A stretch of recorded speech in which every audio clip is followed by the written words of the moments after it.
Hi, it's Addie. You know the beautiful lake that 12 million people live next to that holds these beautiful fish? Well, those same millions of people could be doing irreversible damage to their ecosystem without them even knowing.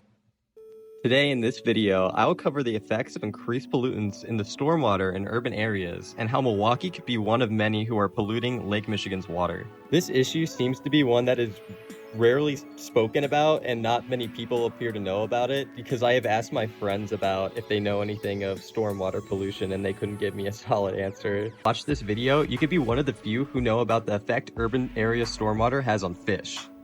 Now, as a bit of a disclaimer, I've never made a video where I'm talking to a camera about an issue, so I hope you enjoy this video as much as I did making it. You're probably wondering why I'm making a video about fish on a channel where I've only done gaming previously, and the answer to that question is a short one.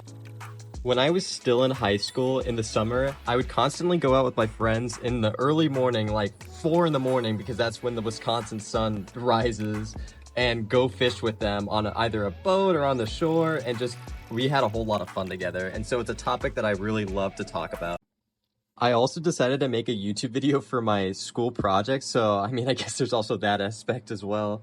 But without further ado, let's go ahead and get into what you came here for. I found this article that the EPA wrote that announces that they spent $12 million into stormwater funding to protect salmon by reducing toxic tire dust and other pollutants in stormwater. Now, I don't know about you, but hearing about a large government organization spend $12 million to protect salmon from toxic tire dust seems like admission that there is a big problem going on. This article also discusses the prevention of chemicals like 6-ppdq and PCBs from getting into water, which we'll talk about later in the video. Now, of course, there's multiple fish being affected by our pollution from our cities, but the main fish that I'm going to be focusing on today is coho salmon. Now, I'm not going to talk too much about coho salmon because I can already assume that you probably know what a salmon is. But there are a couple things that you probably should know about them before I go deeper into the issues with all the chemicals. So, coho salmon live in the salt water, but will place their eggs in fresh water. You're probably wondering how they got into Lake Michigan then if they live in salt water. Well, they got stocked in 1969, according to the DNR, into Lake Michigan. These fish are listed in NOAA's fishery as endangered and threatened and is deemed protected.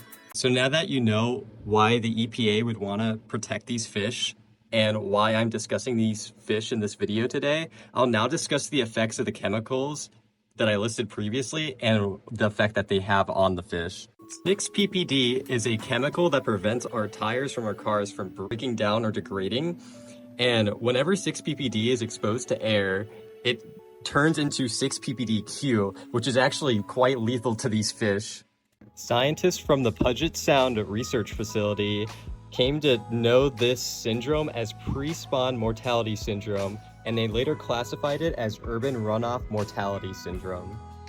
If you remember towards the beginning of the video, I also mentioned PCBs, which is a chemical that affects humans' digestive health. A single dose of PCBs isn't necessarily toxic to humans, but over time, if you continue to eat fish, it will harm your digestive system. Hopefully the information I just provided you with wasn't too alarming. I want you to know that it's not all bad though. Remember that EPA article I talked about earlier? Well, towards the bottom of the article, it discusses an organization known as the Stormwater Strategic Initiative, and they are promoting a grant program for those who are interested in finding a solution to our watershed issue. Now that you know that you could be the one to solve our watershed issue, I believe I've covered everything I've wanted to. For now, at least. And remember that April showers bring May flowers, but April showers also bring plenty of chemicals from Milwaukee into Lake Michigan. Stay safe, everyone.